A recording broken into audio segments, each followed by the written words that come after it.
Alright, y'all. I'm about to show y'all how to restore this rocking chair.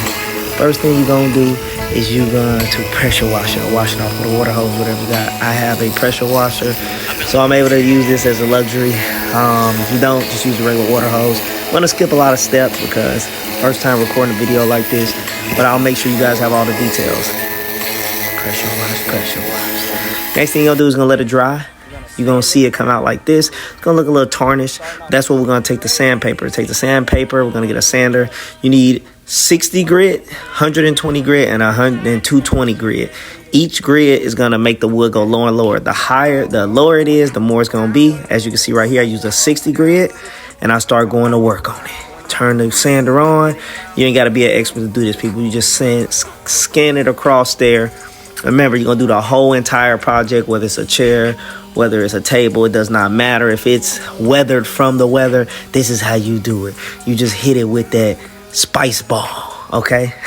But you hit it up and down with this. You're going to take it off. Remember, you're going to go 60, 120, and then you're going to roll right into the 220. Do this step by step, and I promise you, this is my first time ever doing it. As you can see, I went into the wee of the nights.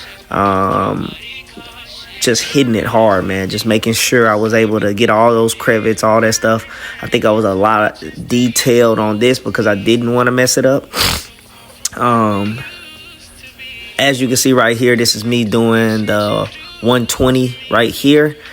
It was getting kind of dark.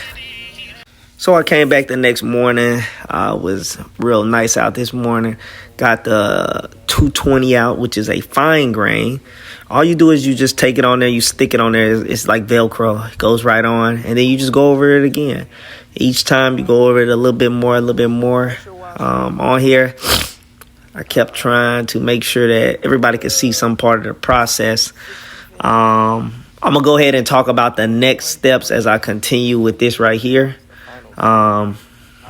As you can see right here, the next step after this is to take maybe like a blower, or you're gonna have to take a rag or something and get all of the dust off of there. The main thing that you're trying to do right here is make sure that after you get through doing 60 grit, 120 grit, and 220 grit, that you get all of the dust off before we go and we coat it.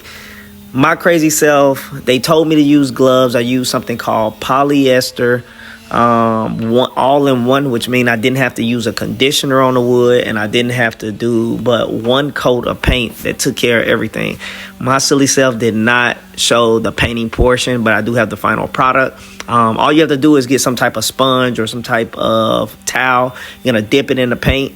And I'm going to show, that's the paint right there in front of us on the video. I'll show a little bit better view at the end. But if, drop in the DMs or in the comments, or if you want me to send a picture, or if you want to know the exact name of it. But the main thing is you want to make sure you get that coat all over it. Do not be shy about this part. Make sure you take that stuff and you put it all over it. You just smear it in, make sure it gets all over it, and you just let it dry. And then right here, you're going to see the bucket. Still didn't get a good view of it because my hands were sticky as heck. Make sure you use gloves on this stuff. But this is the final product right here.